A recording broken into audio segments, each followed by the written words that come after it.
Generally આપણે એવું જ વિચારતા હોય છે કે મારા મહેનતથી કમાયેલા પૈસાને ક્યાં નિવેશ કરવા જોઈએ. આજકાલ મ્યુચ્યુઅલ ફંડ ઘણું બધું પોપ્યુલર છે. સ્ટોક માર્કેટ ઓલરેડી પોપ્યુલર છે ભારતીય બજારો માટે. તો હવે સેબી તરફથી એક નવી પ્રોડક્ટ આવી છે જેનું નામ છે SIF, સ્પેશિયલાઇઝ ઇન્વેસ્ટમેન્ટ ફંડ. જેમ તમે જાણો છો કે મ્યુચ્યુઅલ ફંડ એક તમારા સ્ટોકની બાસ્કેટ તમને આપે છે. સેમ એ જ રીતે PMS પણ તમને એક સ્ટોકની બાસ્કેટ આપે છે.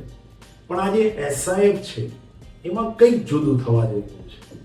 એની જે ફોર્મ્યુલા છે એ ફોર્મ્યુલા બની છે લોંગ ફંડ પ્લસ શોર્ટ ફંડની. લોંગ શોર્ટ સ્ટ્રેટેજી કહેવાતી હોય છે. Globally short position, hedge position આ ઘણા પોપ્યુલર શબ્દ છે ગ્લોબલ માર્કેટમાં. ઇન્ડિયાના માર્કેટમાં હજુ ઘણું બધું નવું છે.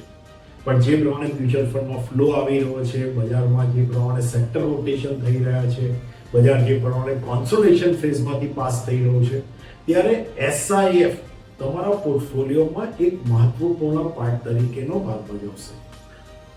equitywala.com તરફથી 23મી ઓગસ્ટના દિવસે સવારે એક સુંદર પ્રોગ્રામનું આયોજન કરવામાં આવ્યું છે જેમાં SIF કઈ સ્ટ્રેટેજી પર કામ કરે છે, કયા પ્રિન્સિપલ પર કામ કરે છે અને સૌથી જરૂરી તમારા પોર્ટફોલિયોમાં એ જરૂરી છે કે નહીં એની અમે માહિતી તમને આપીશું. Don't miss this opportunity. 10 લાખની ટિકિટ સાઇઝ છે. મિનિમમ ઇન્વેસ્ટમેન્ટ છે જે SIFમાં 10 લાખનું છે. જેમ PMSમાં 50 લાખ છે, AIFમાં 1 કરોડ છે. મ્યુચ્યુઅલ ફંડ તમે કોઈ પણ એમાઉન્ટથી સ્ટાર્ટ કરી શકો છો.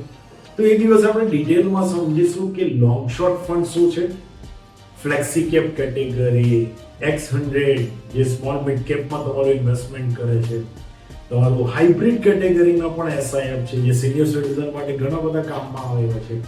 એસેટ એલોકેટર કે તમારે ક્રૂડમાં તેજી છે, ગોલ્ડ સિલ્વરમાં છે અને તેજી એટલી નહીં, તેજી મંદી પણ છે. એ દરેક વસ્તુનો અગર એક જ જગ્યાએ તમને ઇન્વેસ્ટમેન્ટ જોઈએ છે તો asset allocator SIF is a good category.